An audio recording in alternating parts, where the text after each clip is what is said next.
Media is making the Biden administration out to be nearly messianic, and I'm not here for it. In the wake of the signing of the COVID relief bill, the New York Times called Biden a crusader for the poor. CNN published an opinion piece in which it was declared that Biden leaves Trump's dystopia in the dust. MSNBC celebrates Biden pledging faster vaccine distribution and normalcy in his first speech of his administration. And I don't know what these folks are on, but those edibles are tainted. Look, we've said all week that there are good things in this COVID relief bill, and it is good that another relief check is going out to some people, not as many as before. That is not good. But we've also pointed out that the measures in this relief bill are small compared to the deep economic despair people are facing. The relief comes very late, and it's just too limited in duration and scope to actually fix the real problems that existed before the pandemic. The tax credits, the block grants, and other financial relief provided for working and poor people in the COVID relief bill are not permanent. Not only are they not permanent, most expired this year. And I get that some help is better than no help, but that should not be the standard, especially when that help is used up, then what? Well, we're right back at zero. That's what. And we can't keep putting Band-Aids on bullet holes. But the media is having a great time celebrating Biden and Harris's Band-Aid while ignoring the rot beneath it that is only going to continue to spread for the working class and poor in this country. And it really doesn't matter how much people focus on his sincerity and decency and compare him to the repulsive and brutish Trump. You can be sincere and appear decent and twist the truth and lie as much as the repugnant boor before him did. This whole idea about this relief bill cutting childhood poverty in half in one tax year, because again, that's how long this bill allows for these tax credits and relief efforts to last, most of the provisions. Maybe they'll vote to extend them and make them permanent. Maybe they won't. But the framing of the impact of these temporary measures, while once again needed for right now, for sure, as some kind of silver bullet that makes life better for the poor is just untrue. People will still be poor when they can't claim these tax credits in the next year.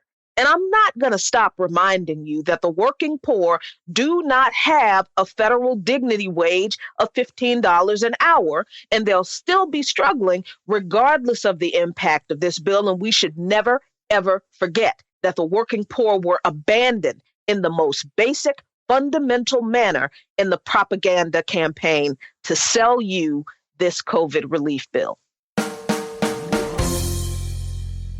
Now, the very fact that the $15 an hour minimum wage increase wasn't included in this bill is actually incredibly important on this day in particular, since it was on this day in 1912 that the textile mill workers in Lawrence, Massachusetts, won their demands for more pay after a massive labor strike. On January 11th, workers in the Everett Mill stopped work, standing motionless next to their textile machines after they realized that their pay had been reduced by 32 cents. The mill owners had reduced the workers' pay, mostly women and children, after a state law was passed that reduced the work week for women and children from 56 hours to 54 hours. News of the workers at the Everett Mill stopping work spread throughout the poor workers' tenements that night, and the next day, walkouts occurred at most neighboring mills. Even though all the workers didn't shut off their machines and walk out, those who did could be heard above the noise of the looms shouting, "Short pay, all out," with 10,000 workers ultimately out on strike that full first day.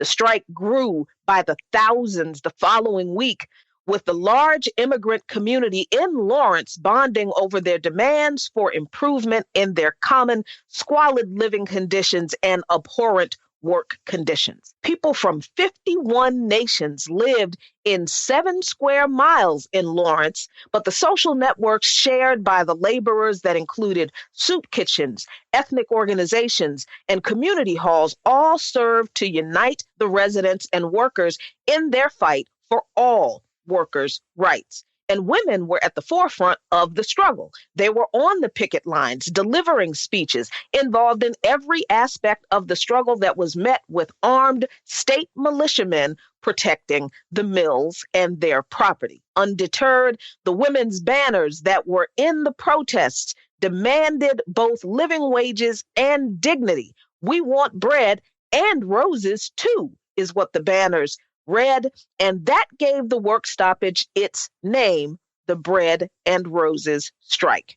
The strikers were frequently brutalized by the armed militia, and even though children were among the workers, families didn't want them to be targets of the militia's violence, which had already claimed 2 strikers' lives. So they began sending their children to live with relatives or sometimes complete strangers in cities away from Lawrence. This was called the Children's Exodus, and it was met with enormous fanfare and garnered support from workers across the country for the strikers in Lawrence. But authorities in Lawrence tried to stop the children's exodus and attacked women trying to get their children out of the city at the train station, dragging them by the hair, beating them with billy clubs, and arresting them in front of their terrified children.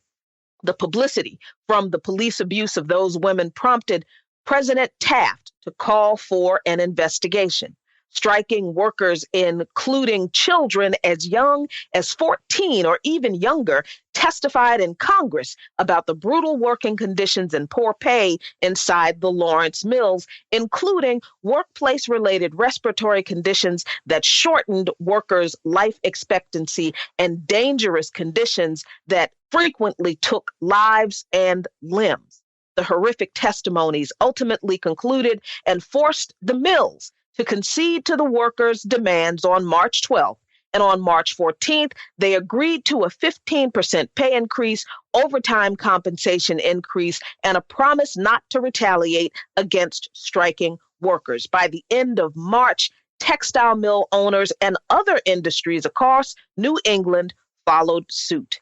Eugene Debs said of the Lawrence strike victory that it was one of the most decisive and far-reaching ever won by organized workers, and that it demonstrated the power and invincibility of industrial unity backed by political solidarity. We need that power, that invincibility, that political solidarity among workers across the spectrum today to finally win that $15 an hour dignity wage and much, much more.